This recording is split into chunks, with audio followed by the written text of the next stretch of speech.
Hi అండి, అందరికీ నమస్తే. నేను మీ Bhavani. Welcome to Srilakshmi Navaneetha vlogs. ఇవాళ వ్లాగ్ ఏంటంటే సండే రోజు వ్లాగ్ అండి. సండే మేము నాన్ వెజ్ తినాం కాబట్టి వెజ్ లోనే ఏదైనా టేస్ట్ గా సింపుల్ గా తక్కువ మసాలాలతో చేసుకోవాలనుకుంటున్నాము. అదేంటంటే వెజ్ పులావ్ అలాగే కాజు పన్నీర్ కర్రీ అయితే చేస్తున్నానండి. వెజ్ పులావ్ అంటే దానిలో వెజిటేబుల్స్ అన్ని ఏమి వేయను, ఓన్లీ టమాటా వేసి సింపుల్ గా అయితే తక్కువ మసాలా వేసి పులావ్ చేస్తాను. అలాగే కాజు పన్నీర్ కర్రీ కూడా చేస్తానండి, చాలా సింపుల్ గా బాగుంటుంది. ముందుగా అయితే ప్రాసెస్ చూసేద్దాం. ఇప్పుడైతే కాజు పన్నీర్ కర్రీ కోసము అలాగే వెజ్ పలావ్ తయారు చేయడానికి కూడా ఇక్కడ నాకు కావాల్సిన సామాన్లు అయితే మార్కెట్ నుంచి తెప్పించుకున్నానండి. పన్నీర్ కూడా తెప్పించాను. పన్నీర్ ఏంటంటే కూలింగ్ గా ఉంది, కాసేపు బయట వదిలేసి కూలింగ్ తగ్గిన తర్వాత పీసెస్ లాగా కట్ చేస్తాను. అలాగే కొత్తిమీర, కరివేపాకు, ఉల్లిపాయ, పచ్చిమిరపకాయలు, పుదీనా, టమాటాలు, చిన్న అల్లం ముక్క. నేను రైస్ వండడానికి అలాగే కర్రీ చేయడానికి కూడా ఇక్కడ చూపించాను కదా అల్లం ముక్క, ఆ మాత్రమే వేస్తానండి, తక్కువ మసాలా. ఇక్కడైతే పలావ్ రెడీ చేయడానికి ఒక 2 గ్లాసుల దాకా రైస్ తీసుకున్నానండి. అంటే ఒక గ్లాస్ ఫుల్ గా రైస్ తీసుకున్నాను, 2వ గ్లాస్ అయితే కొంచెం ఎల్తిగా తీసుకున్నాను అనమాట. ఇలా వేసుకుంటే 2 పూట్లకి కూడా చక్క సమానంగా సరిపోతుంది, అందుకని ఇలా వేసుకున్నాను. ఇప్పుడు ఈ రైస్ అయితే వంట స్టార్ట్ చేయడానికంటే ముందే నేను రైస్ కడిగేసి నానపెడతానండి. మనం రైస్ బాగా కడిగేసుకుని ఎక్కువసేపు నానబెట్టుకుంటే పలావ్ అనేది చాలా బాగుంటుంది. రైస్ కూడా పొడి పొడిగా ఎక్కడ అంటుకోకుండా చాలా బాగా వస్తుంది అనమాట. ఈ రైస్ ఏంటంటే మనం రోజు అన్నం వండుకుంటాం కదా సన్న బియ్యం, ఆ సన్న బియ్యాన్నే నేను పలావ్ చేస్తున్నానండి. ఇప్పుడైతే ఇంకా రైస్ కడిగేసుకోవాలి. 1-2 సార్లు శుభ్రంగా కడిగేసుకుని నీళ్లు పోసేసుకుని ఒక పక్కన పెట్టేసుకోవాలి. అప్పుడు మనం వంట స్టార్ట్ చేసి ఎసరు మరిగి బియ్యం వేసేసరికి చక్కగా మనకి బియ్యం బాగా నానతాయి అనమాట. ఇప్పుడైతే ఇంక ఈ రైస్ ని కడిగేసాను కాబట్టి వాటర్ వేసి పక్కన పెట్టేస్తున్నాను.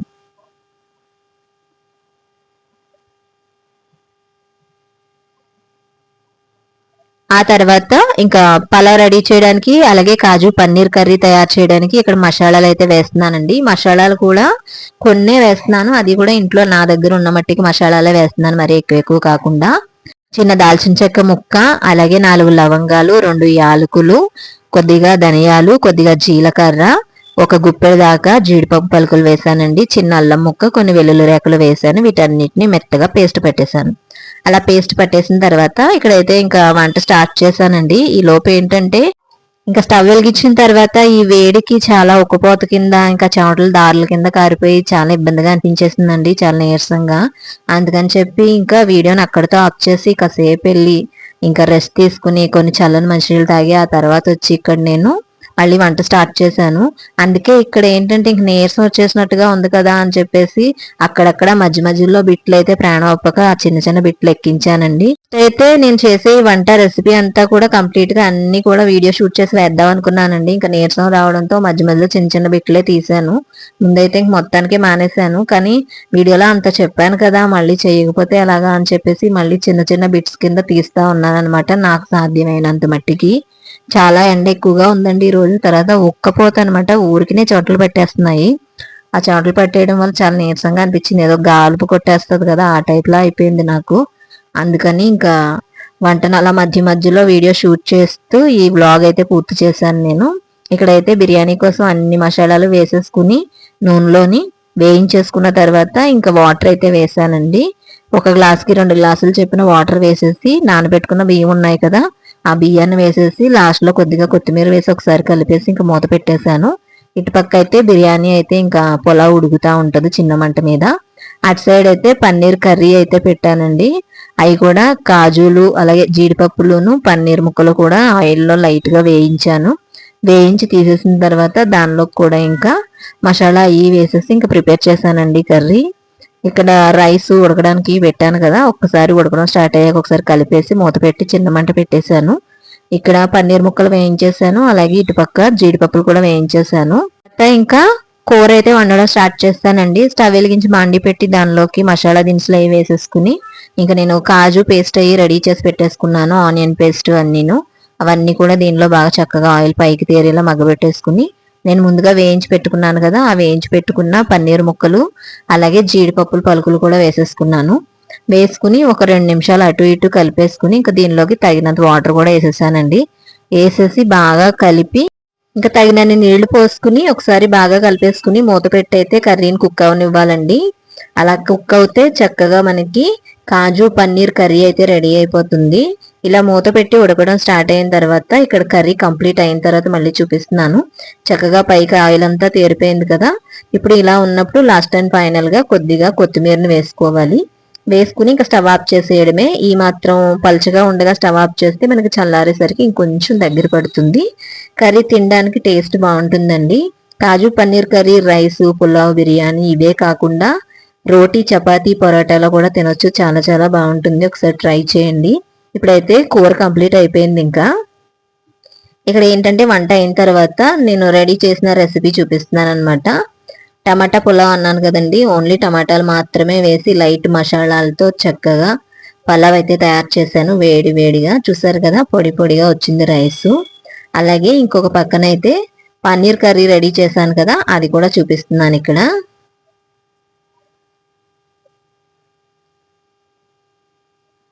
చూసారు కదా, చక్కగా పన్నీర్ గ్రేవీ మసాలా కర్రీ కూడా తయారైపోయింది. ఇక్కడ మనం స్టవ్ ఆఫ్ చేసే ముందైతే కొంచెం పలచగా ఉందండి. ఇప్పుడు కొంచెం చల్లారింది కాబట్టి గ్రేవీ కొంచెం దగ్గర పడింది కదా. గుమగుమలాడే కర్రీ కూడా రెడీ అయిపోయింది, కాజు పన్నీర్ కర్రీ. అలాగే ఈ రెండింటికి కాంబినేషన్ గా ఉల్లి చట్నీ కూడా ఉండాలి కదండి. చల్లటి పెరుగు, చక్కగా ఉల్లి చట్నీ కూడా తయారు చేశాను. సూపర్గా ఉందన్నమాట. ఇంకా వేడి వేడిగా ప్లేట్లో వడ్డించుకుని భోజనం చేయడమే. చాలా చాలా బాగుంటుంది. తప్పకుండా నేను చూపించినట్టుగా ట్రై చేయండి. తక్కువ మసాలాలతో మన ఇంట్లో ఉన్న వాటితోనే టేస్టీగా రుచిగా తయారు చేసుకుని తినొచ్చు. ఇక్కడైతే ఇంకా భోజనం టైం అయింది కాబట్టి భోజనం అయితే వడ్డిస్తున్నానండి. టమాటా పులావ్, అలాగే కాజు పన్నీర్ గ్రేవీ మసాలా కర్రీ, ఉల్లి చట్నీ, ఈ మూడింటితోని సూపర్ కాంబినేషన్, చాలా బాగుంటుంది. ఒకసారి తప్పకుండా ట్రై చేయండి. మేమైతే ఇంకా వండిన తర్వాత స్మెల్కి టేస్ట్కి ఆగలేక వేడివేడిగా వడ్డించుకుని తిన్నాము. ఫస్ట్ అయితే మా వారికి పెట్టి ఇచ్చేసాను. తను అక్కడ హాల్లో తింటున్నారు. ఇక్కడ నేనేంటంటే వండాను కదా, వీడియోలో ఎలా ఉందో తిని కూడా చూపించాలి కదా అని చెప్పి ఇక్కడైతే నేను భోజనం అయితే తినడం అయితే చూపించానండి. నిజంగా చాలా చాలా బాగుంది. సూపర్ టేస్టీగా ఉంది. 2 పూటలకి కూడా మేము ఫుల్గా తిన్నాము. ఇలా వంట చేసుకుంటే మనకి నాన్ వెజ్ తినట్లేదనే ఫీలే ఉండదు. చాలా బాగుంటుంది.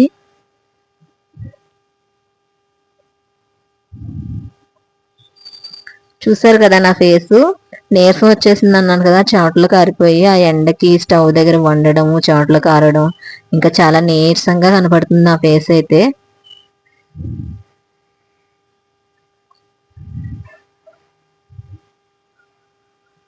ఇంక ఇలా మధ్యాహ్నం భోజనం చేసిన తర్వాత కాసేపు అయితే ఇంకా రెస్ట్ తీసుకుని సాయంత్రం ఇంటి పనులు అయితే మొదలు పెట్టుకున్నానండి మళ్ళీ.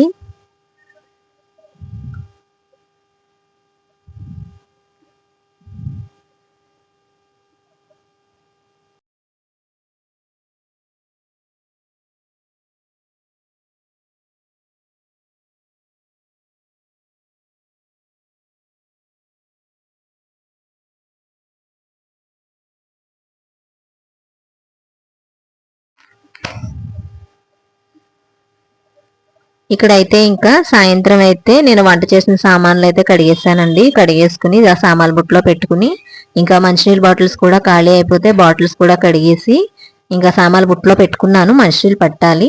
తర్వాత ఇంక ఇక్కడ చూసారు కదా, ఇక్కడ స్టవ్, ఈ పొయ్యిగట్టు ఇదంతా కూడా కడగాలన్నమాట. అలాగే మంచినీళ్ళ బాటిల్స్ కూడా మోటార్ వేసి మంచినీళ్ళు పట్టాలి. ఇటుపక్క అయితే టిఫిన్ వేయడానికి ఉదయాన్నే పప్పు అయితే నానబెట్టానండి. సాయమిన పప్పు అయిపోయింది. పప్పు తెమ్మంటే తొక్కపప్పు తెచ్చారనమాట. ఇంకా పప్పు నానబెట్టాను కాబట్టి పప్పు తొక్కపప్పు అంతా కూడా శుభ్రంగా కడిగేస్తాను. కడిగి పక్కన పెట్టిన తర్వాత ఇంకా స్టవ్ అయ్యి క్లీన్ చేస్తాను. చూసారు కదా, పప్పునైతే ఇలా చక్కగా తెల్లటి నీళ్ళు వచ్చేదాకా పైన తొక్కంతా కూడా నీట్గా క్లీన్గా కడిగేసాను. ఇలా కడిగిన తర్వాత పప్పులో అడుగున రాళ్ళు ఉంటాయని ఇలా గాలించి వేరే దాకలో నీళ్ళల్లోకి అయితే పప్పు వేస్తున్నాను అనమాట. ఇలా చక్కగా పప్పు కడిగేసిన తర్వాత ఇంకా పప్పును కూడా సామాన్ల బుట్టలో పెట్టేసుకున్నాను, కొంచెం ఎత్తులోకి ఉంటుంది కదా అని. అలా పెట్టుకున్న తర్వాత ఇక్కడ నేను ఇంకా మిగిలిన పని అంటే పొయ్యిగట్టు, స్టవ్, షింకు, కుళాయిలు ఇవన్నీ కూడా కడగడం మొదలు పెట్టానండి. ఇవన్నీ కడిగేసుకుంటే ఇంకా అప్పుడు మంచినీళ్ళు పట్టేసుకుని ఇంకా పప్పు అయితే గ్రైండర్ వేస్తాను. ఎంత నీరసంగా ఉన్నా ఏమున్నా ఇంట్లో పనులు తప్పవు. ఎందుకంటే మనం ఈ రోజు చేయకపోయినా రేపైనా మనమే చేసుకోవాలి కదా. అలా మానేసి పని పెంచుకునే కంటే నీరసంగా ఉన్న కాసేపు రెస్ట్ తీసుకుంటూ కూర్చుంటూ లేస్తూ అయినా ఆ పని పూర్తి చేసేసుకుంటే ఈ రోజుకే పూర్తయిపోతుంది. లేదు అలా వదిలేసామంటే వంటిల్లంతా కూడా ఆ జిడ్డు జిడ్డుతోని చిరాకుగా అనిపించి ఆ నీరసం ఇంకా ఎక్కువైనట్టు అనిపిస్తుంది అనమాట. అందుకని ఇక్కడ మొత్తం పని అంతా కూడా నీట్గా అయితే కంప్లీట్ చేసేసుకున్నానండి. ఇక్కడ మంచినీళ్ళ బాటిల్స్ కూడా పట్టేసాను. పట్టిన తర్వాత ఇంకా షింక్ అవి తోమేశానండి. ఆ తర్వాత అయితే ఇంకా గ్రైండర్ స్టార్ట్ చేశాను. గ్రైండర్ కడిగేశాను కదా పప్పు, గ్రైండర్ కడిగేసి పప్పు గ్రైండర్ రుబ్బేశాను. రుబ్బేలోపు ఇటు పక్కన ఏంటంటే టీ పెట్టానండి. సాయంత్రం టీ పెట్టి చిన్న మంట పెట్టాను. ఇంకో పక్క ఏంటంటే పాలు కాయాలి. టీ మరగడం అయిపోయిన తర్వాత మంచినీళ్ళ బాటిల్స్ పట్టాను కదా అన్ని సర్దేశాను. ఇక్కడ టీ పెట్టాను కదా, టీ అయితే మరిగిపోయిందండి. ఇంకా గ్లాసుల్లోకి వేసేయడమే.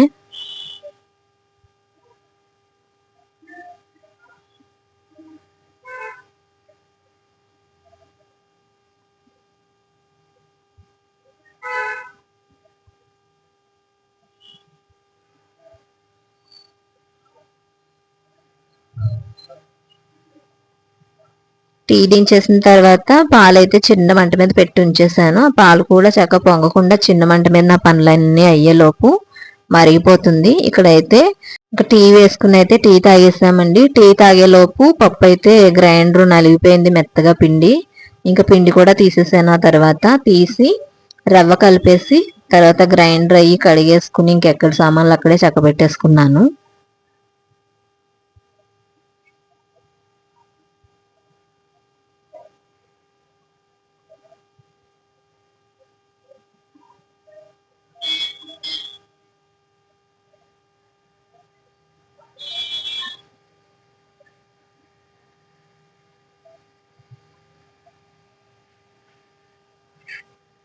ఇంకా రవ్వ కలిపేసిన తర్వాత ఇలా 2 గిన్నెల్లోకి అయితే తీసేసానండి. ఇంక ఇవేంటంటే నైట్కి ఇంకా బయట ఉంచకుండా లోపల ఫ్రిడ్జ్లో పెట్టేస్తాను. సమ్మర్ కాబట్టి ఆ వేడికే ఉదయానికి పిండి బాగా పులిసిపోయినట్టు అయిపోతుంది, పైకి పొంగిపోతుంది. ఫ్రిడ్జ్లో పెట్టుకుంటే ఒక 2-3 రోజులు పులుపు రాకుండా ఉంటుంది. అందుకని పాలు కాగిపోయి స్టవ్ ఆఫ్ చేసేసాను.